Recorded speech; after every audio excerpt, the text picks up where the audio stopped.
Au cours de l'automne 1892, un médecin de mes amis me demanda d'examiner une très jeune fille qui, depuis plus de 2 ans, souffrait de douleurs dans les jambes et marchait avec difficulté.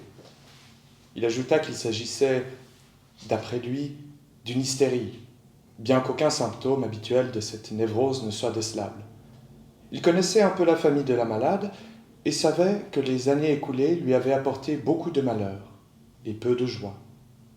D'abord, la malade avait perdu son père, puis sa mère avait dû subir une grave opération aux yeux, et bientôt après, une de ses sœurs mariées était morte d'une affection cardiaque après son accouchement.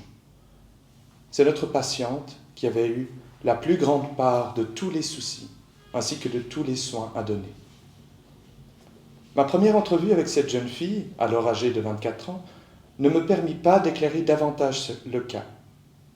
Elle paraissait intelligente et supportait les souffrances qui gênaient ses relations sociales et ses plaisirs avec la mine sereine et, me dis-je, la belle indifférence des hystériques.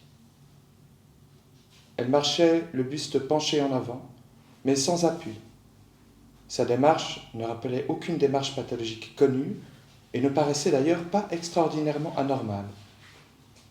Elle se plaignait de souffrir beaucoup et de se fatiguer tout de suite en marchant et lorsqu'elle restait debout.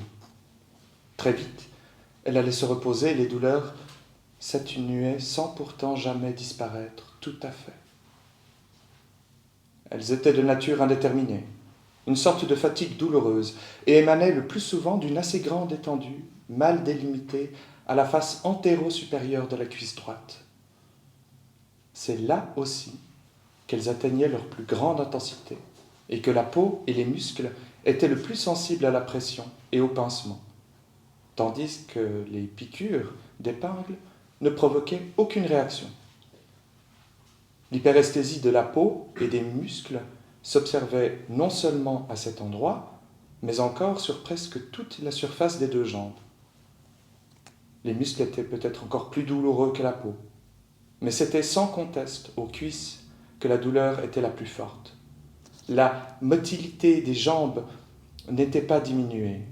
Les réflexes étaient d'intensité moyenne, et tous les autres symptômes faisaient défaut, de sorte que rien ne pouvait faire présumer la présence d'une grave affection organique. Le mal s'était progressivement développé depuis 2 ans, avec des intensités variables.